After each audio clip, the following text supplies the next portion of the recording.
Pemirsa, kembali Anda menyaksikan Kilas Nusantara pukul 13 waktu Indonesia Barat. Pemirsa, masker dan alat pelindung diri bagi kesehatan menjadi limbah terbanyak yang dihasilkan selama pandemi COVID-19. Karenanya saat ini Sumatera Barat bertransformasi dalam pengolahan limbah medis dengan memanfaatkan fasilitas pengelolaan limbah B3 medis yang dapat dimanfaatkan. Transformasi tidak hanya berkutat di dunia kesehatan karena para PKL Malioboro kini mulai bertransformasi dengan memanfaatkan sarana digital sebagai sistem pemasaran yang bermanfaat khususnya bagi para usaha mikro kecil menengah UMKM. Rencana tersebut diwujudkan dengan pemberian fasilitas jaringan internet di teras Malioboro yang dijadikan sebagai tempat relokasi.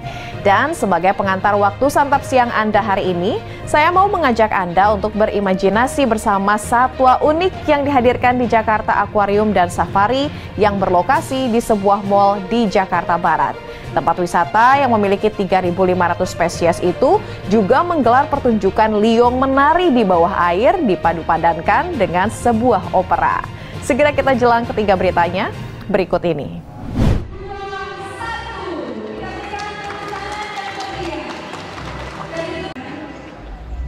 Kementerian Lingkungan Hidup dan Kehutanan meresmikan fasilitas pengelolaan limbah bahan berbahaya dan beracun di Kota Padang, Sumatera Barat. Fasilitas ini guna menjawab kebutuhan pengelolaan limbah B3 di provinsi itu yang melonjak selama pandemi COVID-19. Sekretaris Ditjen Pengelolaan Sampah, Limbah Bahan Beracun dan Berbahaya KLHK, Syahid Muhadar, usai peresmian di Padang Kamis 27 Januari menjelaskan, selama ini limbah B3 medis yang berasal dari 2.800 fasilitas kesehatan di provinsi itu dikirim ke Pulau Jawa untuk dimusnahkan. Hal itu tidak hanya memberikan beban biaya yang cukup besar, tetapi juga berpotensi terjadi kehilangan atau tercecer di jalan. Sehingga adanya fasilitas pengelolaan limbah B3 medis di Sumbar dapat memberikan solusi mengelola limbah B3 medis. Selain itu, sambung Syahid, dipilihnya Sumbar sebagai lokasi fasilitas pengelolaan limbah B3 medis di Sumatera lantaran kondisinya yang kondusif serta posisinya yang strategis. Sehingga diharapkan dapat juga dimanfaatkan oleh beberapa provinsi di sekitar Sumatera Barat. Terlebih, fasilitas ini secara administrasi telah diserahkan kepada Pemprov Sumbar untuk dikelola dan dimanfaatkan. Kenapa Sumatera? Pertama, ini boleh dibilang ini sentral dari Sumatera. Dan juga kalau ini kayak teori bubble, ada teori balon. Kalau ini isi angin di balon ini belum meledak ataupun belum gede, bisa dari angin-angin tetangga. Ada angin dari Sumatera Selatan, ada angin dari Bengkulu, ada angin Riau. Ini kita pilih seperti ini sehingga titik tengahnya lebih tepat. Dan kedua, memang di sini sangat kondusif. Karena uji emisinya sudah selesai, izinnya dari Kementerian juga sudah, kita akan tangani dulu dengan instalasi.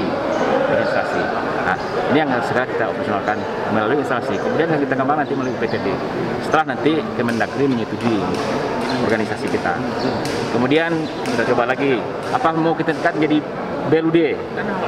Itu lebih fleksibelnya kan, yang dikali BLUD. Nah, jadi di situ kita nanti secara beransur-ansur. Sekarang bagaimana memanfaatkan ini dulu, bisa jadi, nah itu dulu. Fasilitas pengelolaan limbah B3 medis Sumatera Barat menjadi yang pertama dibangun pemerintah melalui Kementerian LHK untuk wilayah Sumatera. Pembangunan fasilitas ini menelan anggaran lebih dari 13 miliar rupiah yang berasal dari APBN. Mesin incinerator pembakaran limbah B3 medis tersebut menggunakan sistem 2 chamber, di mana chamber pertama dapat membakar material mentah limbah medis dengan suhu 800 derajat Celcius dan 1000 derajat Celcius untuk chamber kedua. Selain itu, incinerator ini akan bekerja selama 24 jam non-stop dengan kapasitas pembakaran mencapai 300 kg per jam. Dari Kota Padang, Sumatera Barat, Fandi Yogari, Kantor Berita Antara, mewartakan.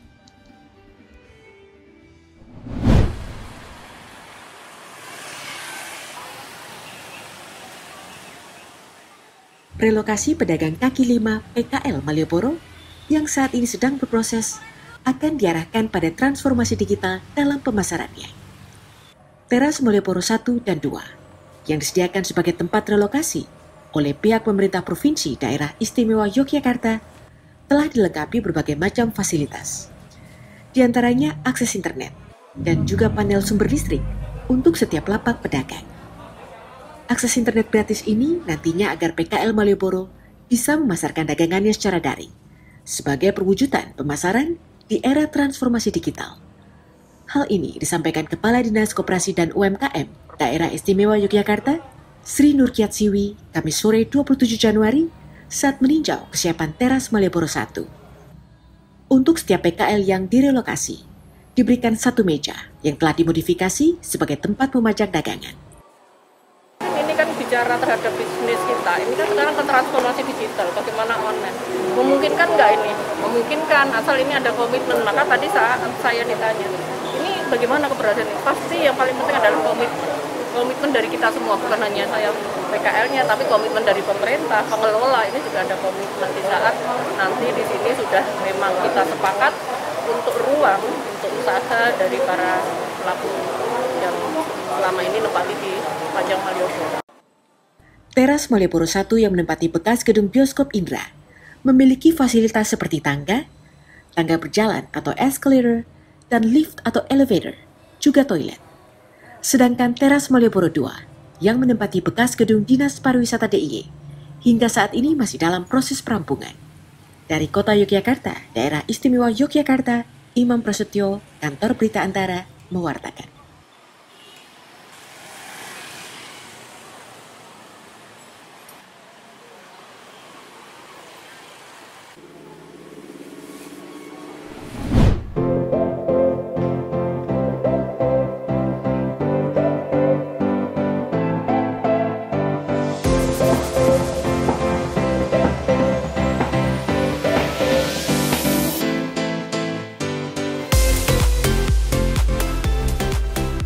Berlokasi di sebuah mall di kawasan Jakarta Barat, ada satu tempat rekreasi sekaligus konservasi. Ya, ini dia Jakarta Aquarium and Safari atau JAX yang juga merupakan bagian dari Taman Safari Indonesia Group. Dan beberapa waktu lalu mendapatkan penghargaan kategori destinasi lembaga konservasi terdepan dari Indonesia Travel and Tourism Awards ITTA 2021-2022.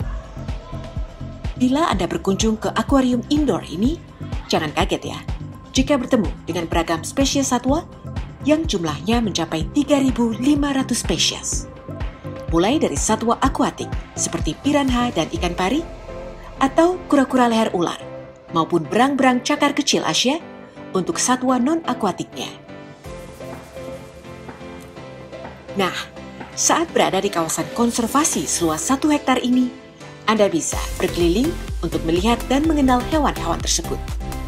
Terdapat pula spot untuk berinteraksi langsung dengan menyentuh, membelai, dan memberi makan satwa akuatik. Tentunya dengan mencuci tangan terlebih dahulu agar steril. Selain, tentu saja berfoto-foto dengan latar belakang akuarium yang menarik. Belum lagi, sebagai sebuah lembaga konservasi, JAX tetap melakukan tugasnya. Sehingga saat menemui media, Kamis 27 Januari, Head of Social Branding and Communications JAX, Vira Basuki mengatakan, terdapat satwa baru di tempatnya. Untuk penambahan satwa, tadi saya sebutkan bahwa kami ada satwa-satwa baru berdatangan, dan yang terbaru adalah black and white lemur atau lemur hitam putih dari Madagaskar. Itu yang terbaru, termasuk hewan langka ya. Beragam satwa yang hadir di JAX rupanya menuai reaksi positif dari pengunjung. Beberapa pengunjung yang ditemui Antara mengatakan mendapat edukasi adalah alasan mendatangi tempat menarik ini. Karena saya kan belum pernah ke destinasi ini, terus juga saya punya anak umur 2 tahun, pengen aja ngajak jalan-jalan lihat-lihat ikan, kayak gitu. Pengen banyak banget sih, biar dia juga belajar sih, kayak gitu sih. Ya, menurut saya Jakarta Aquarium sangat baik untuk edukasi buat anak, apalagi anak-anak bisa mengenal yang namanya ikan-ikan yang mungkin mereka jarang mereka temuin di kehidupan biasa mereka bermain gitu.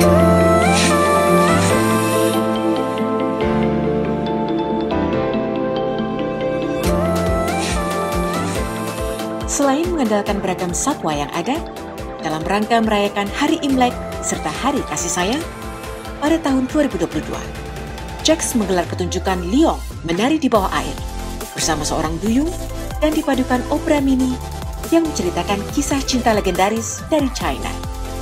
Pertunjukan itu dapat Anda saksikan mulai Kamis 27 Januari hingga 28 Februari 2022 mendatang. Dari Jakarta, Rio Faisal, Kantor Berita Antara, mewartakan.